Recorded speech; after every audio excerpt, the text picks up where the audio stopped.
of violence or not, whatever the effect is on this generation, it is very, very small if there is any kind of positive correlation at all. Vamos passar para o Juliano, do site Radar Cultura. Tá bom.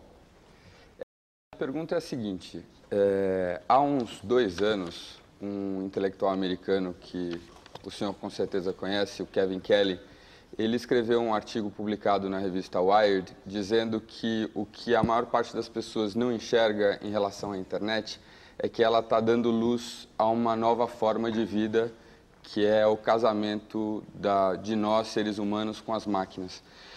E eu fiquei pensando nisso quando o senhor falou da relação dos seus filhos com esse videogame novo, ou seja, eles não saem para a escola de tênis ou para o parque para jogar, mas eles jogam em casa. Eu queria que o senhor comentasse essa previsão de futuro dele. Well, Kevin Kelly is one of the great thinkers about all these issues, and one of the things that he saw, I think, before just about any of us, in my second book, Emergence, in some ways is partly a tribute to Kevin's work, is that he saw that machines were getting more lifelike, both in the sense that they were capable of kind of simulating human beings, so you could play a game and a person would come over that was just controlled by the machine and seemed like a person, but also in the sense that the computer could get better and better at sensing kind of subtler things about taste and noticing more complex patterns of kind of meaning and significance. So he was writing all this kind of before Google, but you think about how good Google has gotten at not only giving you kind of results that you're looking for and really seeming to understand the meaning of pages, but also now in advertising, starting to figure out ways to kind of get advertising targeted to actual your needs. That's why they're such a huge powerhouse now, is because they've started to create ways of creating advertising that is not an interruption. So when you get to that point, suddenly the machine starts to seem much more kind of lifelike. But what's interesting about it is that it didn't happen the way that science fiction thought it was going to happen, in that we didn't build an artificial intelligence that you could go and shake hands with practically and talk to, have a conversation with. We still can't do that. We still can't have a conversation really with a machine. But if you use the technology to look at large aggregate kind of data of human decisions, choices made by human beings, and if you look for patterns in all of that soup, that's where you get this very interesting kind of machine intelligence. It can feel kind of uncanny, where you're like, how did Google know that I was looking for that? That's very good. And it's not because the computer itself is smart, but because it's summing up all these smart human decisions and kind of revealing these patterns in those decisions. And Kevin, I think, saw that really before anybody else did. Vamos agora a pergunta do Gustavo Vilas Boas. O senhor fala bastante nos seus artigos de o videogame incentiva certos processos físicos e químicos do cérebro. Eu queria entender um argumento, como ele pode ser uma melhor plataforma para um argumento, um conhecimento prático que a gente usa hoje na sociedade, não para processos físicos e químicos do cérebro. Yeah, so you think about why we teach kids calculus in high school when they go to kind of advanced math. Now, 99% of the kids who actually take a calculus class will never use those skills again in their professional lives, right? But we've accepted the idea that there is something kind of rigorous about exercising the mind in that way, teaching the mind to think in that kind of logical fashion, kind of learn those systems and understand how to kind of deploy them. That is intrinsically kind of good for you, and that's why we bother to teach kids something that is basically an esoteric science that they're never really going to actually use. So what I'm trying to say is, if you think about what goes on mentally in let's say a complex civilization-style game, a simulation game, where you've got potentially thousands of different variables, all of which are interacting with each other. Every change to every variable changes some of the others. You see macro patterns emerging out of all those different interactions. You've got an interface of the software itself that you have to master, and potentially you have other players around the world connected to this system, all of whom have different objectives, who are all trying to figure out how to make this thing work. Now, if you're thinking about what is a better analogy to what actually happens when you join the workforce, and you're actually sitting there at a desk in a large organization with lots of different moving parts and variables and people connected from all around the world trying to figure out how to solve problems together, which is a better kind of training ground for that kind of thinking, that shape of thinking? Is it playing World of Warcraft, or is it memorizing state capitals? You know, it seems to me that the thing that we take for granted, like memorizing the state capitals or even doing high-level math like calculus, I think that we're getting much better kind of cognitive exercise, kind of rehearsing the skills that we're going to need to apply in the real world from playing some of these kind of complex games, as opposed to the things that we take for granted in schools as part of the educational system today. Tiago Doria.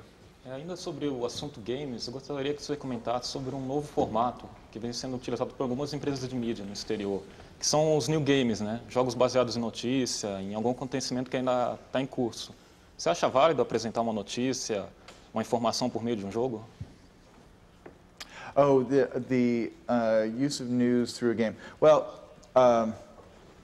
I'm not sure exactly which. Isso, acho que o New York Times ele até transformou um editorial em game, em um jogo, né? No ano passado.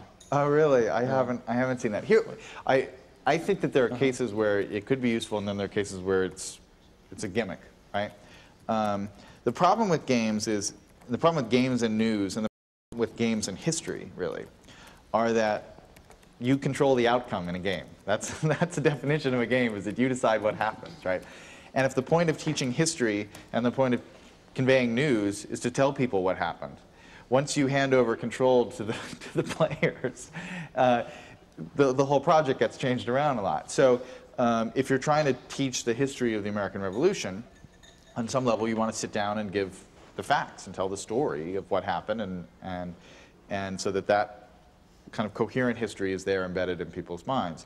On the other hand, if you're trying to get somebody to understand the underlying kind of dynamics of the American Revolution and why this trade embargo made such a big difference and what were the political pressures and what was it like in the big city of London as compared to the smaller cities of the colonies, all of that stuff I think could be better taught in a simulation game kind of version. But the problem is you might end up with a different result. And so you have to probably have a mix to make that interesting, and I think from a news perspective that's probably what you'd have to do as well. Professor, temos aqui uma pergunta de internauta.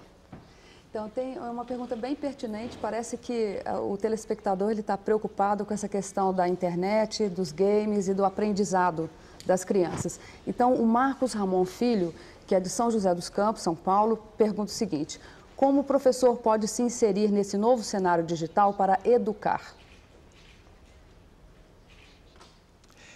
You know, one of the things that I think is a very real problem, and looking back on it, I think I could have said more about this in Everything Bad is Good for You, the book.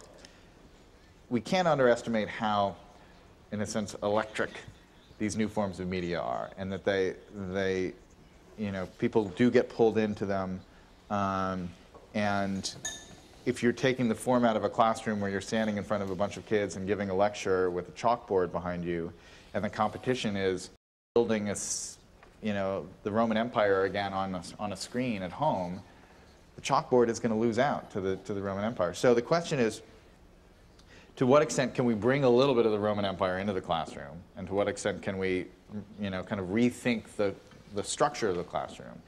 The traditional classroom structure is a 19th century industrial age invention. It's designed to kind of get people to sit there and get used to working in a very, you know, kind of repetitive, memorizing kind of fashion. It does not look like actually, you know, the kind of workplace of the future in many ways. So there's definitely an argument, and Bill Gates has been working on this as well with his Gates Foundation, that the very shape of a classroom has to be changed, and that the teacher's role becomes less talking at the students, lecturing the students, and more about kind of sharing these experiences with them and guiding them through this and letting them kind of discover on their own. Because one thing we know from educational studies, when kids discover and solve problems on their own, they remember those solutions, you know, far more vividly than they do if somebody just kind of gives them the solution. So if you actually experience it, that just, because of the way that the brain works, your brain is much more likely to kind of recall that and be able to use it down the line. And so that's one of the places where I think there's a great opportunity to learn from what the games have been teaching us in kind of the realm of entertainment. But that doesn't make the teacher any less valuable. The teacher's role just kind of shifts in that a little bit, and they become more of a guide than a lecturer. But you still have to have great teachers. Professor, nós temos que fazer mais intervalo e nós voltamos já já.